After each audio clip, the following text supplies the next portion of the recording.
Bible says, seek and you will find. So I started digging in, digging into Christian music is where it started, worship music, and just praying like, God, I want to know you. I want to find you. It was like a falling Mhm. in love with God, and like all of this other stuff just started to fade away.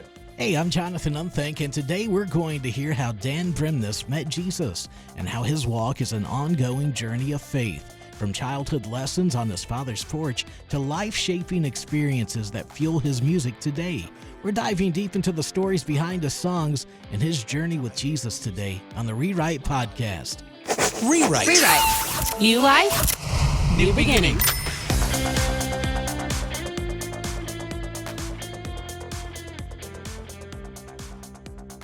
Hey, I'm Jonathan. We're here with Dan Bremnes on a chilly day. Looks like, okay, you're outside, man. Where are we at today? Nashville, Tennessee, just sitting on my front porch, living the dream, talking to you. I love how you were saying that's like your space. Is that your go-to spot where it's like I got to relax, or do you have another spot in your house where you're just like, okay, this is my chill space?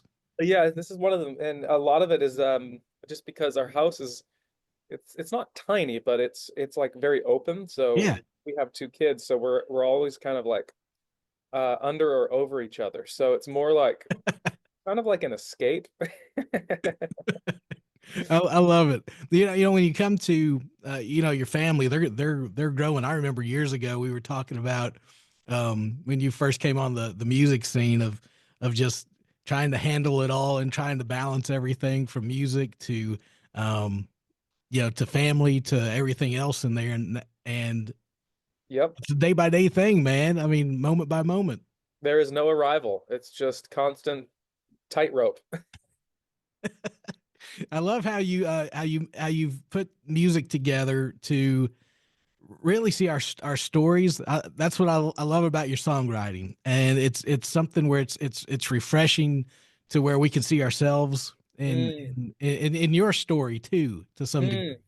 mm. From fingerprints, the reminder that hey, we're all made in God's image, and we're His handiwork, so to speak. Yep, yep. But then, like coming across your new song, call your name, um, it really just grabbed my attention because of this Rewrite podcast of sharing our stories of how we came to faith in Jesus. Man, that nailed it right there. So I just want to give you an opportunity to share how you came to faith in Jesus and share your story with us as an encouragement. Love to hear it. Amazing. Yeah. That's right. I'm remembering like I think we first met at Winter Jam, was it? Yeah, That's dude, that's years right. ago. Yeah, years ago. And yeah, the journey has just continued for both of us and all of us, listeners, all included, right? And I think that is the when you said, seeing your story in music, to me that's the ultimate goal of this is that we somehow can see um, we can share each other's stories, knowing Mhm. that we're kind of like we share this thing of being human. Yeah. And my faith story is no exception. It has been the constant journey. I Mhm. think that's the best way to sum it up, rather than a destination. And for me, that's important, the distinction, because I grew up as a pastor's kid, and I had this thing in my head that, like, I needed to accept Jesus, and then everything would change, which is, I think, true. But it's also, I was confused about that because I thought that I would have some sort of spiritual arrival, right? And just be a different person overnight, or like a dove was going to come down on my head and just, you know what I mean? Like you Oh. picture all these things, and I think God has a great sense of humor because those things can and do happen. But the moment we feel like we figured out how the story is going to be written, uh, you know, I think God might have a chuckle, and just be like, well, I've got a much more original story than the one that you thought was going to happen. Mhm. So that was kind of my faith story. I was 5 years old when I accepted Jesus into my life, and that was the start of the journey. And really, my years, my life went on, and I struggled feeling connected to God. And I think a lot of that was because I was kind of swimming in God. I was always at church, always around, Christian music, um, all sorts of, pastors and people that went to church. Like it was my whole life. So it was harder for me to connect with something that was already, yeah, again, it was like all around me. So that was the journey. Somebody told me the longest journey a Christian takes is about 12 inches. It's the journey from your head into your heart, Yeah, you're right? right. And it's taking all that stuff you learn in Sunday school and Bible camp or Bible college or your missions trip, and it's like for the Christian, it's just a different journey. Mhm. I saw people coming in and out of our church, going from darkness to light, chains to set free, and I realized quickly that's not my story. Like I didn't come from that position. I came from a different place. So I struggled throughout my teen years for my faith to be mine and for it Mhm. to be real. I remember I probably accepted Jesus like 3,000 times, every altar call, every opportunity I could. It was based around fear, I think. I was just Sure. afraid of like missing it or being separated from God, that I was missing the love part. And I Mhm. think there's a verse that says, perfect love casts out all fear. And then he goes on to say, and the reason we don't love well is because we're afraid of punishment. And that was my problem. The reason I didn't understand or know or love God is it was so much based on just trying to escape God's wrath that Sure. I missed God, right? So, but I did have a number of experiences in my teenage years where like I experienced what you'd call like maybe the presence of God. Mhm. And it wasn't just like a butterfly feeling. It was like putting my hand in a light socket and my body like short circuited.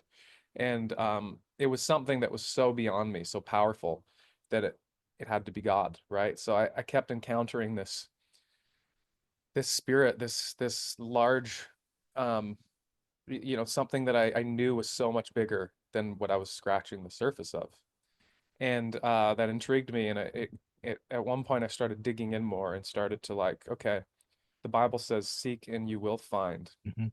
So I started digging in, digging into Christian music is where it started, worship music. I remember listening to Delirious CDs and just praying like, God, I want to know you. I want to find you, right?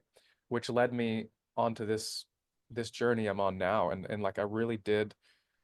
It's like it wasn't a overnight thing. It wasn't a certain prayer. It was a falling into, right? It's like when if are you married?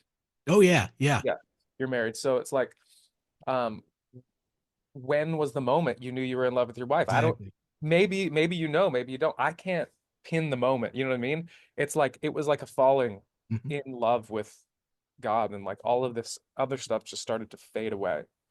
And there was a really beautiful time in my life where I stopped being afraid of all of the things I was afraid of, and I started to understand that this relationship was a living, breathing thing. I totally love that. We have some similarities in that I'm a pastor's kid too. Ah, yes. So some of the things you're saying, it's like, yeah, yeah. I mean, you lived, you breathed church. You were there at the very beginning. You were there at the end. You had the extra communion. You had all that stuff. You had to take care of, cleaning up after everybody because you were the pastor's kid, that Right, kind of right. thing. But like you were saying too, it's like your experience can get all up into that, and Mm-hmm. you're like, I've got to have something personal. Yeah, yeah, exactly. What's this all about? What does it mean for me? And very similar in the teenage years for me as well. It was like those experiences where you're like, oh, you love me. It's not just I'm not just lumped in with my family. It's, oh, you want a relationship with me. Okay. Okay. And I think that's perfect. Like you were saying, the delirious and the music, and Lord, just take my life. Whatever it is, show me who you are. I want to know you. That is, dude, that's amazing. And I listened to all those delirious albums too. So I'm right there with Oh, you, man. nice. Yeah. Yeah, man. I They were could sing good. of your love forever. I mean, all that. Wow. I love that. Yeah, man. So you had those experiences as a teenager. Did that kind of solidify things? And you're, hey, I'm beginning and building on this relationship with Jesus, is that when you always loved music, or was that kind of the launching point? Well, I think it changed my desires for music. I was in like some rock and some punk rock bands in Yeah. high school, and like I did a trip with YWAM, which is Hmm. a young like missions thing for like 5 months. I went to Australia, and that's where like even more like and they started asking me to like lead worship and stuff, and I started to see like music was maybe different. Like there was a different dream Hmm. there that was more less of like, oh, I'm gonna go be a rock star, and more of like a dream of surrender and like using the gift for something else. Hmm. Hmm. And that definitely started my musical journey being more I guess on purpose, like Hmm. and led me here today, even to this podcast. It's been again a journey. Um so yeah, to I don't know if I answered your question properly, Yeah. but I think that definitely it just changed what I was writing about. It changed what I was singing about. It just as you change as a person, like what comes out of you also changes, right? So it Hmm. was pretty Hmm. natural that the music became a little more vertical Yeah. or So a you lot talked more to, vertical. but you talked about like how it's a journey for you, and that's the same for all of us. It's just you're learning and you're experiencing God in different ways every day. Yep. So say today, or say over the last couple of days, how has that experience with God? What does that look like recently? Is God? If you put a descriptor on your experience with God right now, is it friendship? Are you seeing him as your father? As all those things? Because I know for me sometimes it's like, Lord, you're my friend today. I'm Right. experiencing you as my friend. Thank you for that. Yes. Is there Yeah. something that comes to mind for you recently? No, that's a great question. I would say recently, like just my refuge, Hmm. there's a lot going on, and it's frankly just it's hard to be a human being some days. Hmm. And I think we all need help. We all need to know that like things are going to be okay. Hmm. So I've definitely been leaning on God as a place of refuge for Yep. sure. Yeah, you're my safe place. Yeah, exactly. I love that. It's there's something about that that's like, okay, God, you're approachable. Yes. And, Yes. and you're coming after me, so I don't have, like you said earlier, I don't have to be scared of you. I don't have to be afraid. Yeah, and just trusting that. I mean, I think a lot of things are always happening that are outside of our control, and that Hmm. constantly surprises us. I don't know why or how, but I keep getting surprised by things just going the wrong way, Hmm. right? And being able to trust that somehow God is in control, Hmm. and I don't have to be Hmm. over everything except Yeah. for kind of my response. Hmm. Really. I'm with you. Your new song, call your name. Um, I listened to it a couple days ago when it was released, and I was just like, man, I would say, and this is my opinion, I would say it's probably one of your most real and raw and honest songs I've ever heard, from you. Yeah. And I appreciate that. Thank you. Just because, from when we hear from listeners and we hear from others and their stories, um, that's one of the big things that we are hearing from them is just the hard times in life, and where do I turn? Where do I go? What do I do? And then you look at our culture and it's like we want this quick fix of I do these things right here, and then it's supposed to be better. It's like, well, that most of the time it Uh, doesn't work that way. hmm. Um, but we see how the relationship with the Lord has grown and it's an ongoing process when we just take the time to call his name, to Yeah. build on that. So that was what I took from, is just the encouragement of your personal story, and that you're still walking through it. It's the journey. It's the Yeah. journey of calling his name in that relationship. Yeah. And I've shared this before, especially recently on social media. I went through a season of just a few years ago where I felt like my faith was gone. Hmm. It just felt like a lot of it had fallen apart. And it scared me, to be honest. And Hmm. it was a shock and a surprise. And this Call Your Name specifically came out of that season, Mm. uh, where I found myself in a fairly dark place. and I I needed help and I couldn't find anything. Like you're talking about quick fixes, and I called out to Jesus, thinking like, I don't know if this is gonna work, and it did. Mm, It changed my life once again. It's like I was reborn, wow. and which sounds silly, like, but I think a lot of people,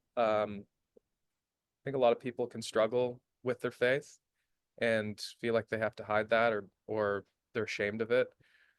But I don't I don't think that's what's going on. I think it's like God wants us to let some things go that don't need to be there, and give us another rebirth. Mhm, There's mhm, one of the scriptures that really sticks out to me is when Jesus only asks one person to be born again, one person.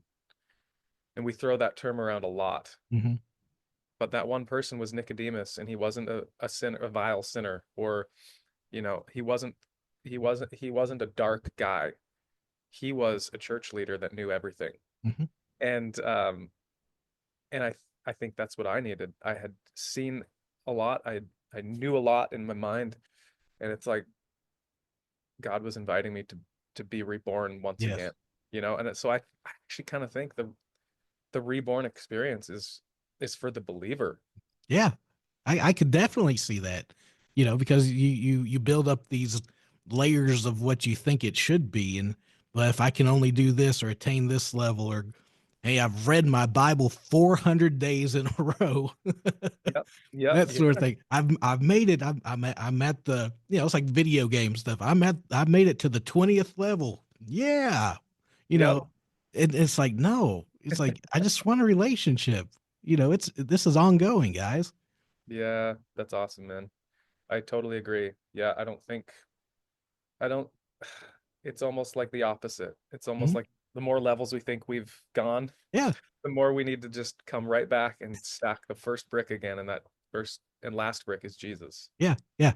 Dude. That's right on. I appreciate your heart because and your honesty because that's um we're pretty good at faking it.